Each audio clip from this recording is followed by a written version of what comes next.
और मैं पुरुषों से बजाय महिलाओं से पूछना चाहती हूँ, क्योंकि एक परिवार एक महिला से चलता है। जो आगे आने वाली पीढ़ी है उसमें बदलाव महिला से आता है। पुरुष बाहर भले ही सुनकर चले जाते हैं, उन मीटिंगों से कोई फायदा नहीं होता जिन मीटिंगों में पुरुष आते हैं और आकर के सुन करके चले जाते हैं। सारा पैसा, सारी मेहनत, सारा समय वेस्ट जाता है जब उनके घर से ये बात आती है कि भाई घर में हमारी चलती नहीं है, क्योंकि उनके घर में वही रीति रिवाज, वही परंपराएं, वही सब कुछ हो रहा होता है जिनके बारे में यहाँ बताया जाता है। बाबा साहब के मानने वाले मत बनिए। बाबा साहब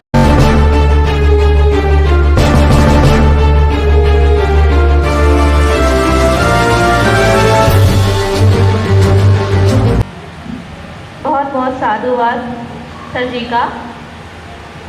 सर्वप्रथम महाकारुणिक तथागत गौतम बुद्ध जी के चरणों में नमन करते हुए, हमारे समाज में जन्मे सभी महापुरुषों को नमन करते हुए, बाबा साहब भीमराव अंबेडकर जी को नमन करते हुए, और आज यहाँ जितने भी मेरे अग्रज बैठे हुए हैं उन सबको नमन करते हुए, मेरी बड़ी बहन सगुन बौद्ध जी बैठी हैं उनको नमन करते हुए, और जितने भी बच्चे आए हैं, बहनें आई हैं, उनको भी मेरा क्रांतिकारी नमो बुद्धाय। जय भीम, जय भीम, जय भीम, जय भीम।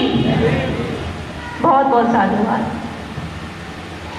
जैसा कि आज का विषय है और कई बार इस बात को भी दोहराया गया कि विषय पर ही बोलें, इसलिए मैं ज़्यादा समय भी नहीं लूँगी और मैं विषय पर ही बात करूँगी।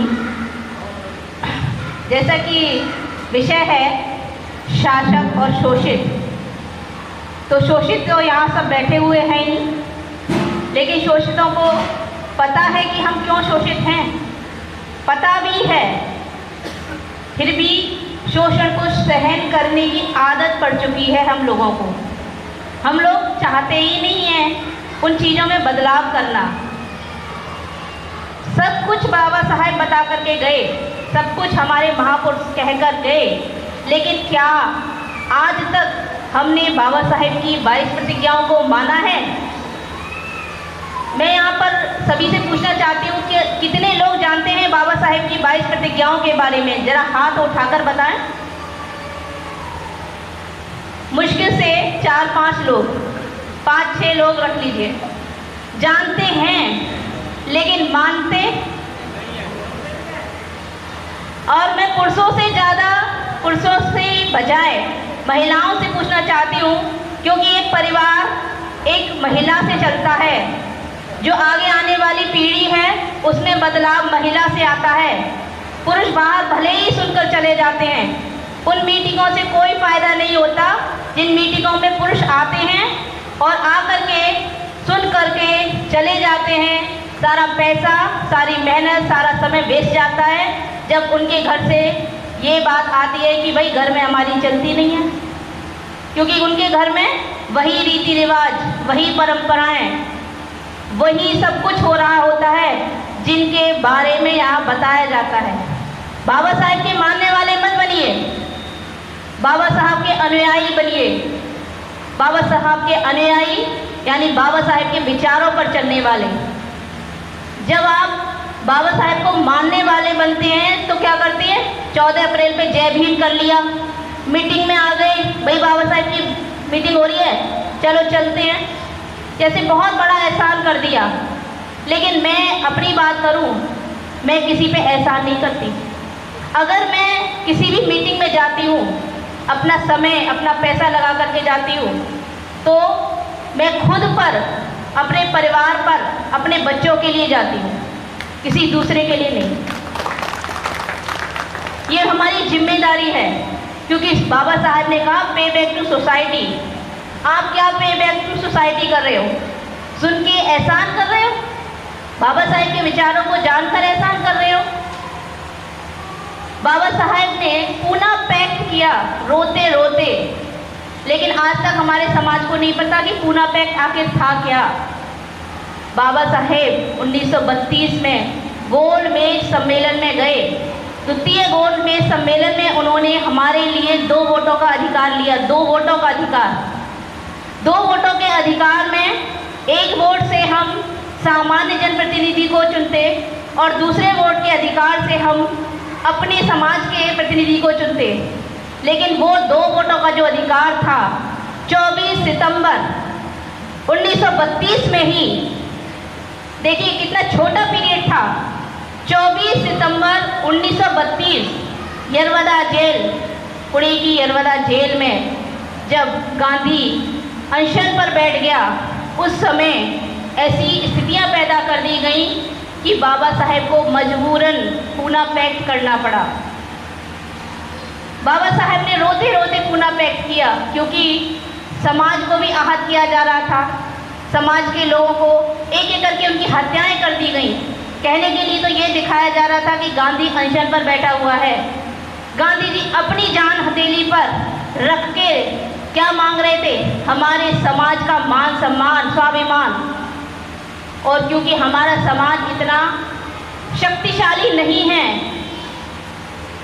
इतना हर चीज़ से देखिए ताकत आती है, धन से भी और एकता से भी। ना तो हमारे समाज के पास धन है ज़्यादा और ना ही एकता। बहुत जल्दी हम लोग बिखर जाते हैं, बहुत जल्दी हम दूसरों की बातों में आ जाते हैं। तो एक एक करके हमारे समाज की जो लोगों की हत्याएं हो रही थी, और दूसरी तरफ ये दिखाया जा रहा था कि गांधी जी अनशन पर बैठे हुए हैं, इनको जीवन दान दे दीजिए। तो जीवन दान गांधी को तो देना ही पड़ा। बाबा साहेब को मजबूरन अपने समाज को भी बचाया दूसरे हाथ से बाबा साहेब ने, क्योंकि अगर समाज ही नहीं रहता तो उन 2 वोटों के अधिकार का क्या होता, किस काम आते। लेकिन आज जब हम लोगों से ये कहा जाता है, यरवदा जेल पूना पैक्ट के आधार पर जो हमें आरक्षण मिला, जो नौकरियों में आरक्षण मिला, कि आपको नौकरियों में आरक्षण दिया जाएगा, संवैधानिक पदों पर रखा जाएगा, तो आज क्या कहा जाता है कि तुम्हें आरक्षण की भीख मिली हुई है। लेकिन हम जवाब नहीं दे पाते, क्योंकि हमें पता ही नहीं है कि ये हमारी भीख नहीं है। ये तुम लोगों ने जो इतने लाखों समय से हमारे इतने ऊपर जो अत्याचार किए हैं, हजारों सालों से जो हमारे पुरखे अत्याचार सहन करते आए, इस समाज के, इस देश के शासक होते हुए भी तुमने उनके साथ गुलामों से भी बदतर व्यवहार किया।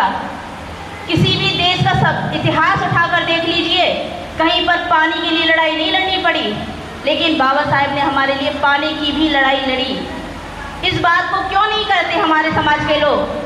क्योंकि वो जानते भी नहीं हैं और जानना भी नहीं चाहते, क्योंकि अपने महापुरुषों के नाम तक नहीं जानते। कहने के लिए आज अच्छी अच्छी नौकरियों पर, पदों पर हैं हम लोग, लेकिन कितने लोग हैं कि जो बाबा साहेब के लिखे हुए जो साहित्य है उसको पढ़ते हैं खरीद कर। हम अगर अपनी बात करें तो भीम ज्ञान चर्चा के माध्यम से हम छोटी छोटी पतली पतली किताबें बांटते भी हैं। समाज के बहुत सारे लोग जो बुद्धिजीवी लोग हैं और जो जानते हैं कि पे बैक टू सोसाइटी हमें करनी है, जो अपने समझते हैं कि बाबा साहेब ने हमारे लिए क्या क्या कुर्बानियाँ दी, वो सहयोग करते हैं और किताबें बांटी जाती हैं। लेकिन वो किताबें भी नहीं पढ़ना चाहते, खरीद के तो पढ़ना ही क्या करें। तो जब तक हम बाबा साहेब के विचारों पर चलेंगे नहीं, उनको मानेंगे नहीं, उनको अपने परिवार में नहीं लाएंगे, बस मीटिंग में आएंगे, सुनेंगे और चले जाएंगे, तो कोई बदलाव नहीं होने वाला, कभी नहीं होने वाला। आप ये बात लिख कर रख लीजिए, क्योंकि आप देख लीजिए कहाँ बाबा साहेब ने 1932 में ही वो अधिकार हमें दिलवाए। रोनाल्डे मैकडोनल्ड के सामने बाबा साहेब ने विचार रखा और उन्होंने इस प्रस्ताव को माना, 2 वोटों के अधिकार को, और हमें 2 वोटों का अधिकार दिया गया। अंग्रेजों के द्वारा इस अधिकार को लिया बाबा साहेब ने। जब अपने समाज की स्थिति को उनके सामने रखा तो वो भी इस बात के लिए मजबूर हो गए कि हाँ, आपके साथ बहुत अत्याचार हुआ है, इस देश में जब आप रह रहे हो तो आपको भी हर चीज़ का अधिकार होना चाहिए। कितनी सोच के देखिए, कितना मतलब कि हमें सड़कों पे चलने का भी अधिकार नहीं, हमें पानी पीने का अधिकार नहीं। जब बाबा साहेब ने द्वितीय गोलमेज सम्मेलन में इस बात को वहाँ के इंग्लैंड के राजा के सामने जब रखा था तो वो थर-थर काँप रहा था। और शाम को जब बाबा साहेब उनके साथ चाय पे मिले तो उनसे पूछा कि बाबा साहेब, डॉक्टर अंबेडकर, आप जो बात कह रहे थे क्या वो सच है? तो बाबा साहेब ने कहा कि आप तो मेरी बात को सुन कर के काँप रहे हो, मेरा समाज तो ये सब इतने समय से झेल रहा है। और बाबा साहेब ने अपने तर्कों से, अपनी बातों के आधार पर वो अधिकार हमें दिलाए, लेकिन उस अधिकार को हम लोग आज तक नहीं समझ पाए। अगर हम समझ पाते तो इस बात का जवाब देते कि आरक्षण कोई भीख नहीं, हमारा अधिकार है जो तुम लोग हमारे साथ इतने दिनों से शोषण करते आ रहे हो। लेकिन जब तक हम नहीं पढ़ेंगे, जब तक हम नहीं जानेंगे, जब तक हम बाबा साहेब की 22 प्रतिज्ञाओं को अपने परिवार में, अपने बच्चों में एक संस्कार के रूप में नहीं लाते, तब तक बदलाव नहीं हो सकता। और ज़्यादा कुछ करने की ज़रूरत नहीं है, आपको मार काट करने की ज़रूरत नहीं है, क्योंकि मार काट कर भी नहीं पाओगे आप। आपके पास तो एक छोटा सा तेज धार वाला चाकू भी नहीं निकलने वाला, सब्जी भी ढंग से नहीं कटती है घर में, वो भी ऐसे टूटे फूटे चाकुओं से कट रही है। लेकिन उनके पास सब कुछ है, शस्त्र भी है, पैसा भी है और शासक भी उन्हीं के हैं। अगर आप जवाब दे सकते हैं तो सिर्फ और सिर्फ बदलाव ला करके ही जवाब दे सकते हैं। जब उनके मंदिरों में जाना छोड़ दोगे, जब उनके त्यौहार, रीति रिवाज, परंपराएं मनाना छोड़ दोगे, जब उन 15% के पीछे खड़ा होना छोड़ दोगे, तो उन्हें पता चल जाएगी अपनी ताकत का और आपको अपनी ताकत का। लेकिन ये हिम्मत आएगी कहाँ से? कब हम लोग इस हिम्मत को दिखाएंगे? कब हम लोग बस उसी समय, वही समय आना बाकी है, वही फैसला लेना बाकी है। और आज की जो मीटिंग है, इसका फैसला आप लोगों को ही लेना है कि बदलाव आज करेंगे या कभी आने वाले समय में। तो इसी के साथ मैं अपनी वाणी को विराम देती हूँ। बहुत बहुत साधुवाद आप सबका, आपने मुझे समय दिया। एक बार फिर से बाबा साहेब के नाम का जयकारा लगाएंगे। जय भीम, जय भीम, जय भीम, जय भीम। बहुत बहुत साधुवाद।